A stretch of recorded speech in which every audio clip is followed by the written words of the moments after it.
there's a bloke in there that I kind of want to know, and I want to know how you deal with the, some of the negative posts and some of the responses you get back, especially from Sheffield United fans, because there is an element of you dish it out and they give it you back a little bit. Do you feel like they're not coming at it at a banter level sometimes? Because some of it's quite difficult to read, and you seem to take it on the chin so well.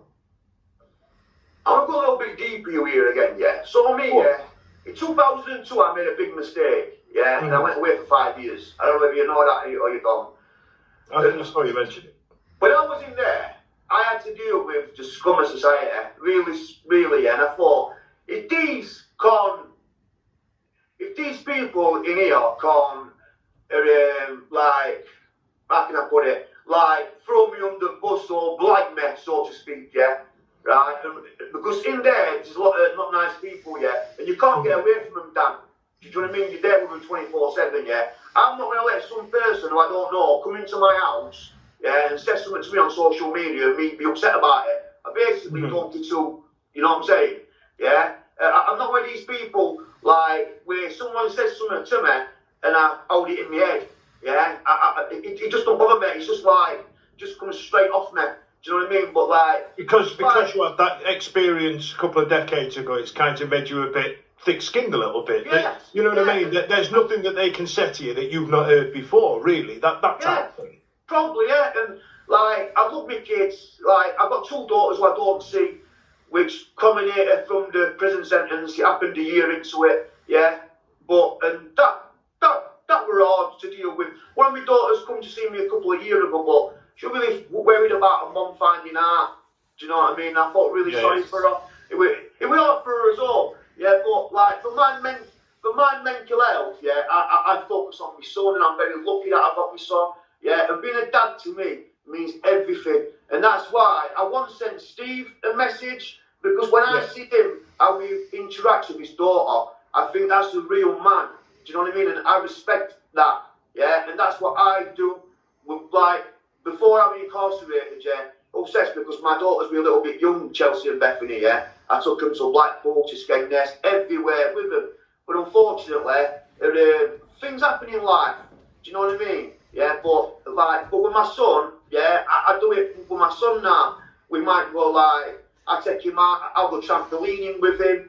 Do you know what I mean? Yeah, we'll just do things like that together. And he loves cars. Tell you what, Mark, you're pushing 50, brother. You're not getting on trampoline yourself, are you? I do, mate. I try for him. Mate. I try for him, but he looks at me like I'm some superstar. Do you know what I mean? I'm like, son, I'm nearly 50. And he's like, oh, come on, Dad. But you know something? I tried with him. And, when we go to town, do you know that thing that they're building a building there called Sheffield? There's a park near the old BT building in town. So he built this big slide, and you have to crawl all the way through it. It even gets me to do that, you know, so yeah, I make the effort. Because being Mark Jr.'s dad, for me, it's a privilege. And I swear to God, I love him to bits. And he's the only person, like, our relationship's unbreakable. And that's why when I see Steve and how he reacts with his daughter, yeah, like, I've just really got a lot of respect for him. Because to me, that's a real man. I think that's the bloke I wanted to speak to today. Because I don't think that people give you the, give you the respect you deserve as a committed dad that you are, and the way you speak about it, it's genuinely quite nice to hear. You know what I mean? Because we all know Mark the Pitsmoor Owl online. He's winding the Blades fans up. You know what I mean? He's running on the pitch, and to talk about that like you do, I think that's something that people need to hear about and need to see that side of you a bit more. But listen, you know what it is, yeah? Anyone can go out, Dan, yeah, and have a child. And you know what hurts me and all? I said to my missus last night, you know when you see people, I've been watching the Diddy case, yeah? And like, no, my mum, she's not here no more, yeah, was a woman, yeah? And so, like, I've always respected women, seriously, always respected women. I never hit a woman ever in my life. And, like, if you don't respect a woman, I think that says a lot about you. Do you know what I mean? And I hate bullies, Yeah, and I think that we should respect women more. I really do think that we should do, because everyone's mom's a woman. So why they can treat a woman in that way, to me, is disrespectful. And I think that anyone can have, like, a child, and we all make mistakes in life. I told my son that. I said, listen, I made a big mistake, yeah? I still pay for it now. Do you know what I mean? In certain quarters, and we're not seeing my daughters, but it's the way you bounce back. Do you know what I mean? It's the way you bounce back. And it's the way you learn from it.